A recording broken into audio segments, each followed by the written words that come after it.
nutrition, like we said, it's a rope, it's a minefield. I think people get everything all in a twist, right? And I don't think the marketing sector does it any good. And I don't think we do it any good either. We focus on the little things when we should be focused on, right, where's the basics here?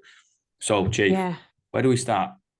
Well, great question, Alex. And firstly, thank you so much for having me on your podcast. I always love a good yarn about nutrition. I've got to say, I was actually thinking about this morning as I was swimming, just how interesting it is that because people eat, we all have an opinion, Yeah. and the people with the loudest voices tend to have the almost the most influence, I think, on nutrition. And you just mentioned marketing before, so obviously big budgets are super powerful in all areas of health, aren't they? Mm. uh, and nutrition is just one of those sort of examples. But I'm thinking, God, I'd never go up to my lawyer and give them my opinion on the law. Yet people have absolutely no qualms. Unqualified, uninformed people have no qualms whatsoever in telling me how wrong I am on some things. And these are, it's just so interesting. Mm. What's the biggest thing that people say is incorrect? Just out of curiosity. Yeah, a lot of people think that red meat causes inflammation. And Wow. they and this was even yesterday, and this is even someone who has done one of my programs, and she understands my approach, and I'm pretty sure she does absolutely buy into what I say. But Mm. then when the voices of authority say things to you like, your cholesterol is high, you need to cut back on your red meat consumption, like these. And I think this is the idea that red meat is bad for our health, without any other context provided, just as a blanket statement, I think is one of the biggest things that people can get wrong. Particularly when, if you have any sort of interest in nutrition, you're quite likely different from the individual that actually might need to cut back on red meat. Because if you look from epidemiological studies, and these are, what I mean there is, these are population-based studies, is that the people who eat the most red meat tend to also be the people who have the lowest physical activity level. They don't eat fruit and vegetables. They're more likely to smoke. They're more likely to drink to excess.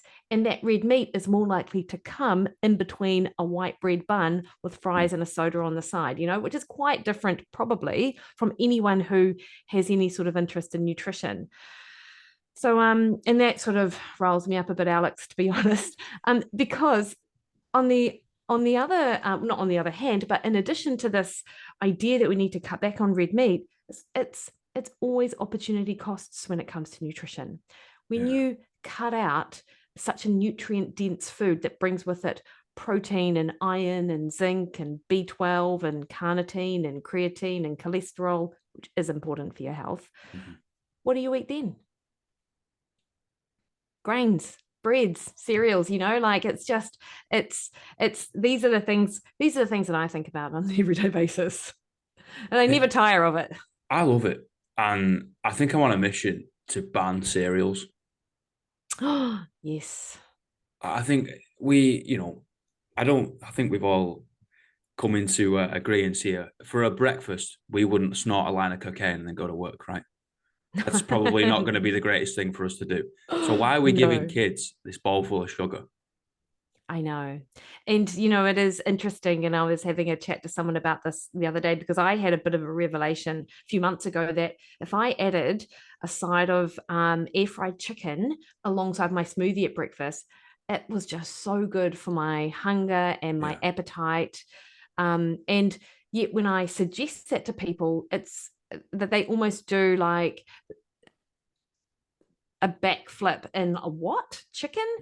Because we've set breakfast up to be this has to be some sort of special and different meal compared to lunch or dinner.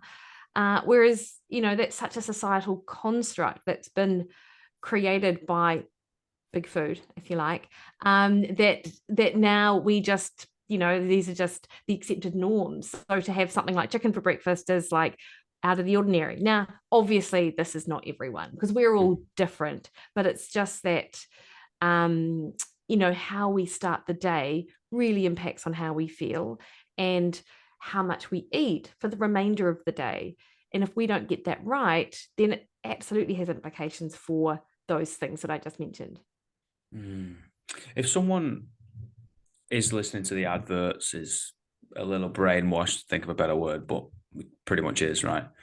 Where would you start them to just eat a little bit more balanced, a little less crazy, a little less produce, as in like, manufactured? Let's just pull out the ground. Where would you start? Where would you start the conversation? Yeah. So I typically focus it on protein. And because what you find, Alex, is that if you are chatting to someone, like if their diet is that standard Western diet, which a lot of us have, but like here in New Zealand at least, we have Weet-Bix or toast for breakfast, we have a sandwich for lunch, maybe a salad for lunch, and then we go home for meat and 3 veg. And when we're thinking about diet change, often we're like, oh, we've got to change that dinner, meat and 3 veg, like it's just not healthy. Whereas it depends on the individual, obviously.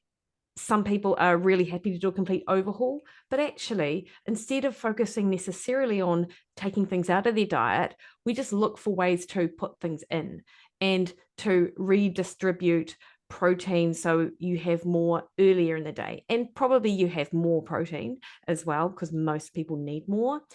And then once you start coming up with solutions to that problem, that they're not eating enough protein earlier, then without even saying things like you can never eat Weet-Bix again, there's just no real room. There's not as much room for those kinds of products. I love the concept of adding rather than subtracting. It kind of turns the thought process on its head of let's work it off rather than starve it off.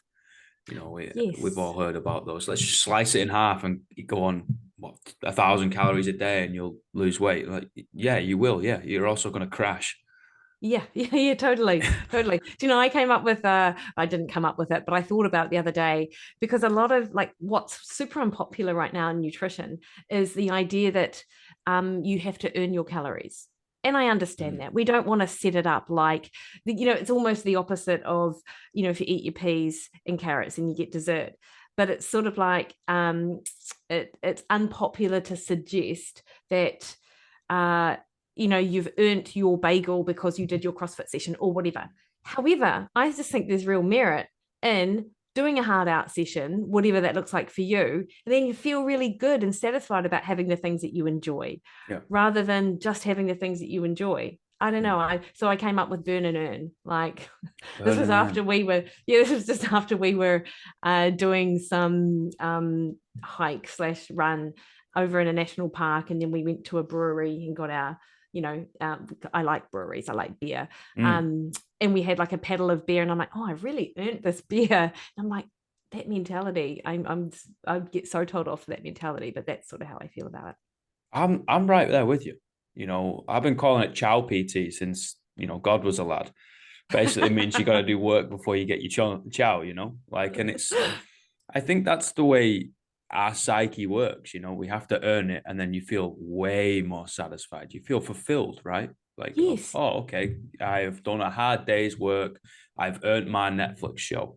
I've had a really hard Monday to Friday. I've earned my Saturday and Sunday off, or whatever it is, right? I did a really big session. Me and a lady did a big squat session this morning. Cool. We get a coffee and a cinnamon roll. We slice it down the middle.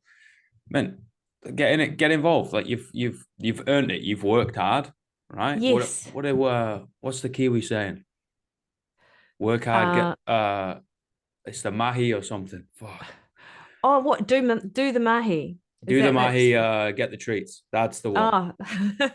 And like, so one, I love a cinnamon roll. And if you were to share where you get your cinnamon roll from, then I can go and to do some sort of quality assurance on that. Like, sometimes you just have these things that you love. Like, I do love a cinnamon roll. Love it.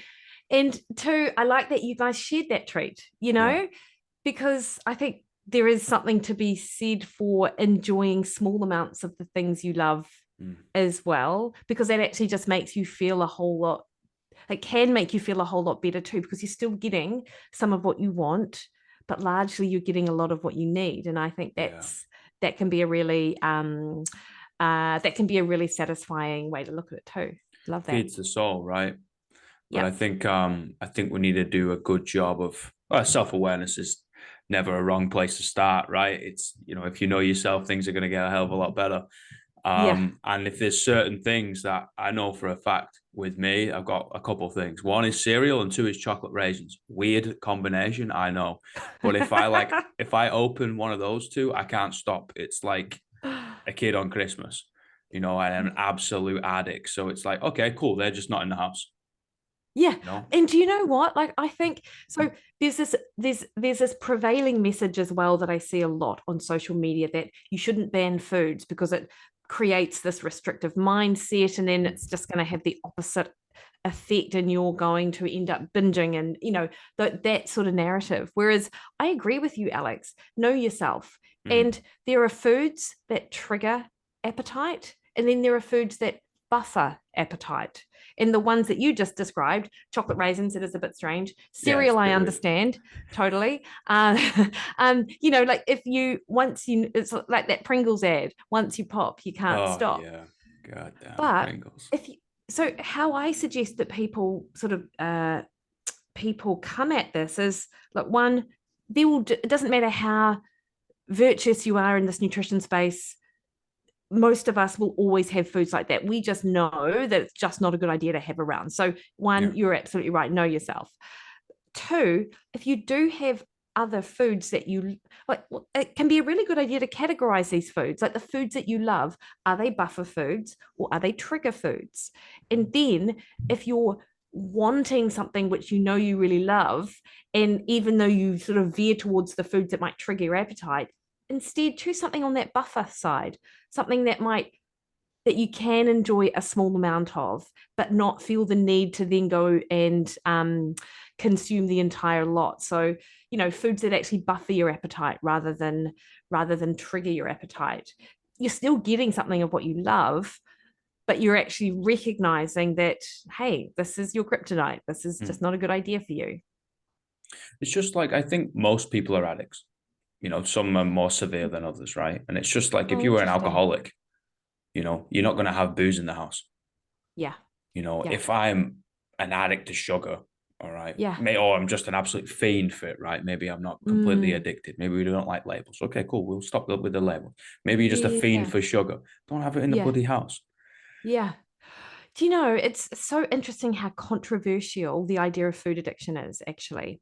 It's like there's a lot of vitriol around using those terms to describe how someone feels about food, or how they feel food affects them. But I think you raised such a great point. Like, everyone's biochemistry is different. Some people absolutely have that response, and they cannot have different types of foods. And in fact, there is good research showing, and I was looking at something actually a couple of weeks ago, looking at the idea of food addiction and what happens in the brain to the and I, like, this is off the top of my head and I can't recall all the details, but essentially there are people whose area of the brain that is the same area that lights up for addictive substances lights up in the same way when they have sugar.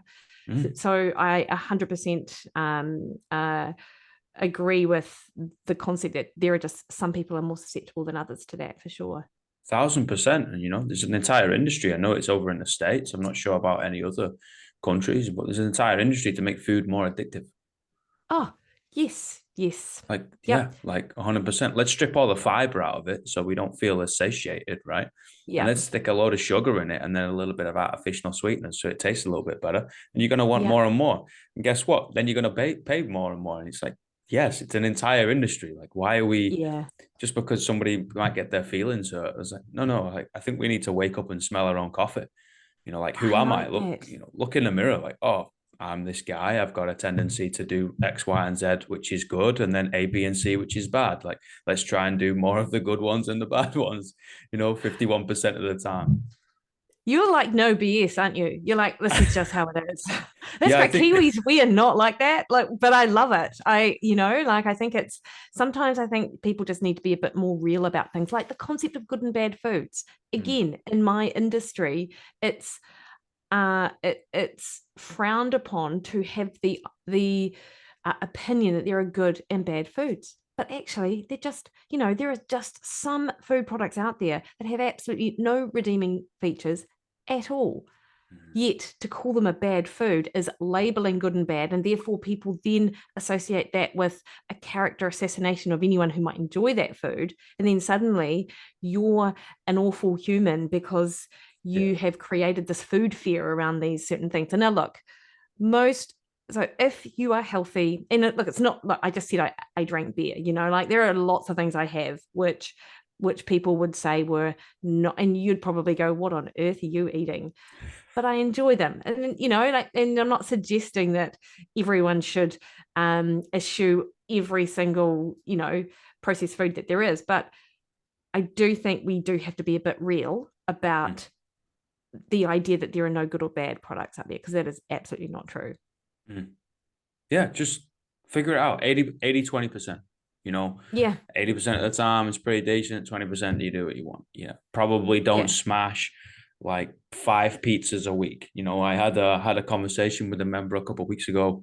Oh, I'm not really like losing much weight. It's okay, talk to me. How much are you sleeping? How much are you drinking? Oh, I'm drinking a lot. Well, that's red flag. Oh, I'm yeah, eating 2 pizzas a week. Okay. Also red flag. Why do you need two? yeah, It's like, oh, well, I like pizza. I was like, yeah, ask yourself why, mate. It's the law of 5 whys, right? Like if I ask you why, you give me an answer. I need to ask another 4 times to get to the real issue, to get to yeah, that core great. of the thing. And I think Yeah, us as individuals don't like to ask ourselves why. We don't like yeah, to have the hard conversations with ourselves. And if somebody else poses a different perspective, we see it as a threat rather than an aid. And yeah, it's like, oh no, no, now this person's bad. It's like they're literally trying to help you, dude. Their entire yeah, job is to yeah. help you.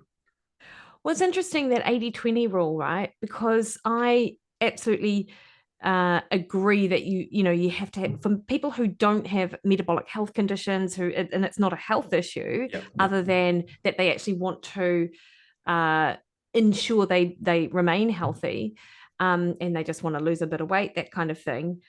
I'm all down for having that, having foods that you enjoy as part of your balance, of your approach to, for example, lose weight. The problem is people get that scarcity mindset, like the two pizza guy.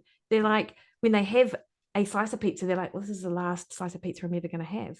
So in fact, I'm going to have the entire pizza in another one because I'm never going to have pizza again.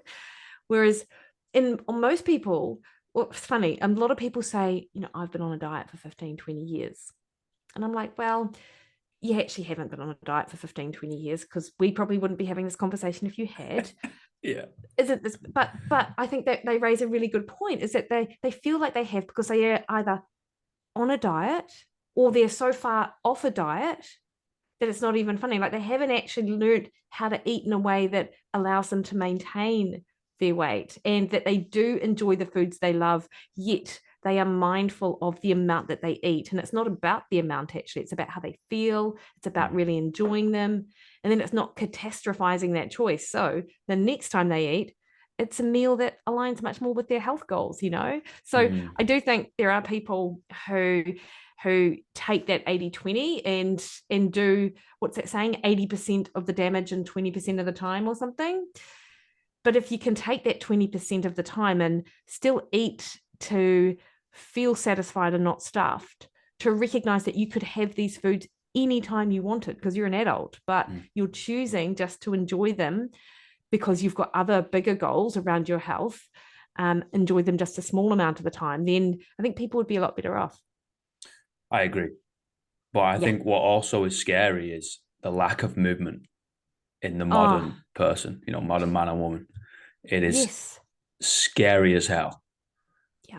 People don't Yeah. work out. People don't move. Like, they go to go to their office, they Yeah. drive there, they sit down in their office, they drive home. Mm-hmm. Like, yeah, you're complaining about food. Like, you're burning like 28 calories a day, guys. How about we just do something? People underestimate that incidental activity, right?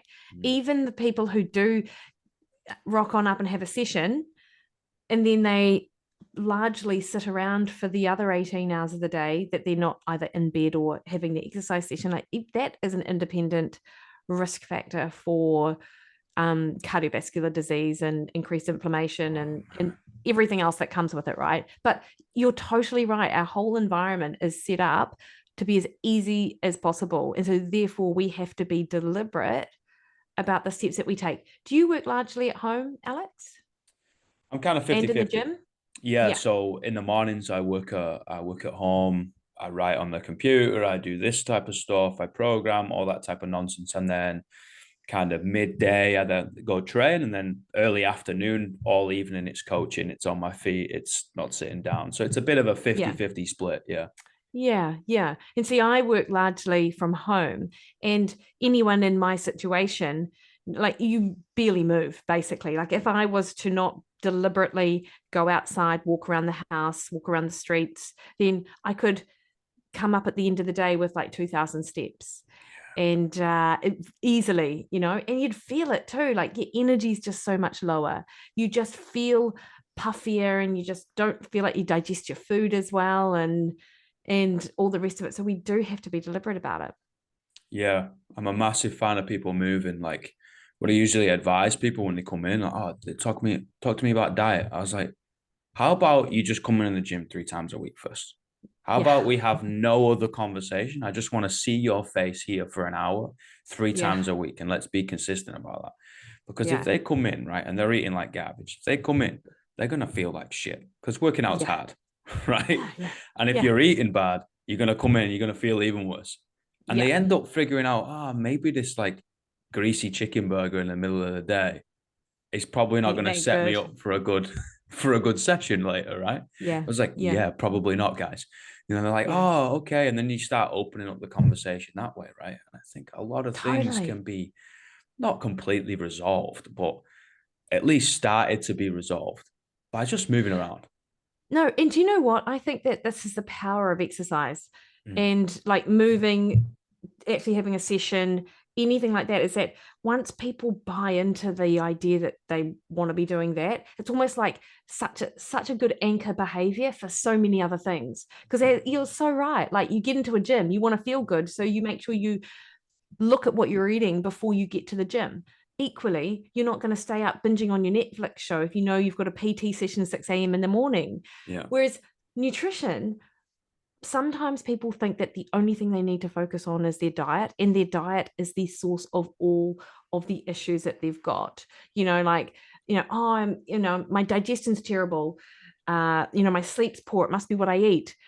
Of course, what you eat is obviously involved with digestion, but that's not the only thing. That's your entire lifestyle impacts on these things. I feel like it's more obvious with exercise actually than it is with diet, that you need to actually think about things outside of just that one thing. Yeah, that's why I love it, because it Mm. slaps even the most stubborn of people in the face and be like, right, like, figure it out. This is what it is. This is a Bible. It's always going to weigh the same. You're going to Yeah. have a great day or a bad day. It remains the same. Like, Yeah. fitness hurts. It hurts Yeah, it for us all, does. whether you're Yeah. super fit, or you're a professional athlete, or you've Yeah. literally never done anything in your life. It Yeah. sucks, guys. Congratulations. Like, this is the game that we play now, but it's going to help you out. And I think, I guess from our side, from the coaching, the physical side, we need to do a better job of, yeah, okay, you need to come in and work hard, right? But hard work's relative. Mm. And at the Yeah. end of the day, I would rather you sit in your chair and wave your arms around for 30 seconds to get a bit of a sweat on. Mm. I'd rather you do that than nothing. And let's just start by moving slightly. And yeah, Yeah. okay, maybe we never snatch a barbell. Maybe we never run a 5K. Maybe we never do all these things that some crazy folk want to do. Great, but you're not them. Don't compare yourself. It's not a comparative game. We're all alone in this together. It's a community, but at the same time, you're singular. You have to work on your own stuff.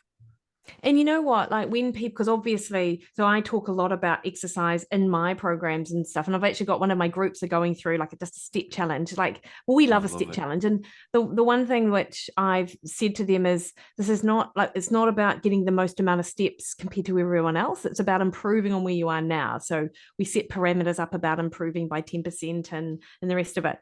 But and this is great for anyone who is actually in that calorie deficit phase as well, which these guys are. They're in a fat loss phase because when you are in a calorie deficit, your NEAT, so your non-exercise activity thermogenesis, the amount of activity you do outside of that session reduces. Like that's one of the biggest things that reduce over time when you're in a calorie deficit, which is yet another reason to really focus on that exercise, and particularly outside of that session too, because if you reduce down the amount of energy you burn in everyday life, along with reducing down, but you're also reducing down your calories, then this is one of the reasons why so many people plateau despite actually following a calorie deficit approach, is actually they're just burning less. So, the focus on exercise is just so key. Yeah, it's even something simple like don't take the lift, take the bloody I stairs. know. Yeah. It is that simple, man. Like Yeah, you've it just is. walked 3 flights of stairs and you're also going to walk down 3 flights of stairs. That's Yeah. it. Yeah. Yeah. Not rocket That's your science. extra 50 steps, 100 steps. It is literally right there. It is on your doorstep, pardon the pun. That was a bad one. That was a dad Yeah, joke. yeah, yeah, yeah, yeah. That's good. Fine. But you can do it. It's how I think it's being open to it, and Yeah. having the intent. Yeah. Goes Completely back to those agree. hard conversations, man. Yeah, yeah, yeah, totally. The thing is, once people, I always say this to my people as well, like when any new approach is overwhelming. And, one of my programs is we use protein sparing fasts. We've got diet breaks set up in there. I give them all of the information at the get-go. Of course, I'm there throughout the entire journey as well. But of course, it's overwhelming to them. And I'm like, Yeah. it is just reps. You just have to do it. The more you actually can't, if you've got the intention to even loosely follow this, you actually can't go wrong. Yeah. Yes, you might not be doing it the way it's intended, but essentially it's way better than what you were doing. But those reps build confidence, as I'm sure you can see as well, Alex. The longer someone's in the gym following a program, the more confident they get because they're doing it every day and they're changing. Not only are they changing their physique, but they're changing the person they think they are as well. And this is what I love about exercise and diet too. Like it builds confidence and it's so transferable across to other areas in your life. So I'm always so inspired by people that I help to see them grow and see them develop over the weeks that we work together, because they're just, so many of them are just completely different people, far more confident. It's amazing. I always say life's not complicated. It's just hard. But people aren't Yeah. hard. They're just complicated. That's And if you good. I if you like it. understand that, I think everything else becomes a little easier. Like the Yeah, yeah, hardness yeah. of life is just because you got to get those reps in. Totally. Like it's not hard. It's not difficult. As in, No. it's not like a fucking 27-step plan. It's like no, you just got to go outside and dig holes, Yeah. right? And Yeah, then yeah. tomorrow, guess what? You got to go do the same thing again. That's Yeah. where the difficulty comes in because it's monotonous sometimes. Oh, I gotta go for a walk again. I gotta go to the gym again. Yeah, but it's literally just brick by brick, and Rome was built. It was Yeah. an empire of 400 years. Like it doesn't come out of nowhere. Yeah. And it almost sounds cliche to say this because you see it everywhere, but it is so true. Like you just got to fall in love with the process Yeah. and what that process affords you. Like at the start, you'll just fall in love with how you feel after you do it.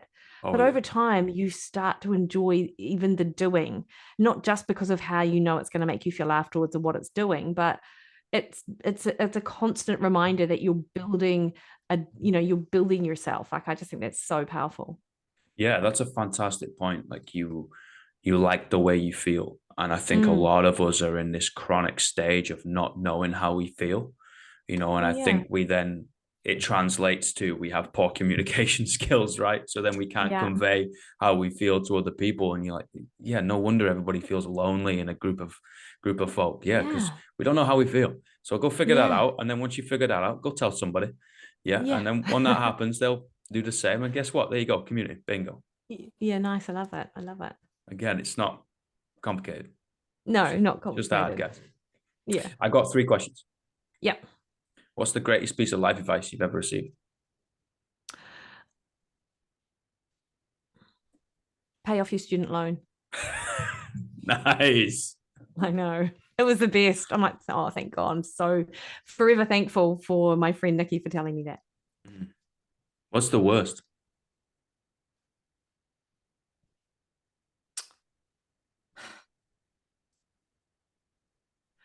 I don't know, Alex, because I think that any advice that I follow has sort of got me to the point where I'm at now, right?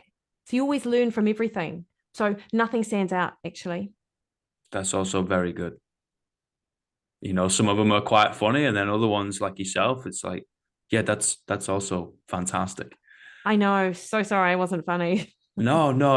Like it's nice to hear people learning and growing from everything. Totally. You know, rather than they're stuck in a timestamp and they remember something that the parent or some coach said to them at one time, right? An ex-partner or something. That's like, yeah, learn from it. It's gone. It's over. Yeah. Yeah. On we go. Next chapter. Yeah. What's the 3 words you tell your younger self? Eat more protein. Wow. I think about this a lot. Like, God, if I yeah. Do what you love. Yeah, 100%, and do what you know is good. Like that, and this is the one problem with nutrition is, and you'd be the same with exercise, I'm sure, and of course everything else you know in every other area, is that you can't unknow what you know, right? You can't unlearn what you learn, and they're just, and so sometimes, you know, when, you know, an example, and this is such a tangent, Alex, obviously I'm a person who tangents off. Go. Is that I used to love surimi. Like surimi was that it's that fake crab meat that you get at the supermarket. I used to love it. It's delicious. Then I found out what was in it. And as I said, it's not that I completely eschew all processed food at all. I mean, if anyone sees what I eat, because I always share it on Instagram, it's certainly by no means will I have a little health halo over all of it. But I just cannot bring myself to eat surimi anymore after now I know what it's made of. It's horrendous. But anyway, I don't even know where that came from. That was completely removed from what we were talking about, but just reminded me of it. That's all right. I got a bonus question though, and it's actually my favorite question I ask people. Yeah. Why do you do what you do? I just love helping people. I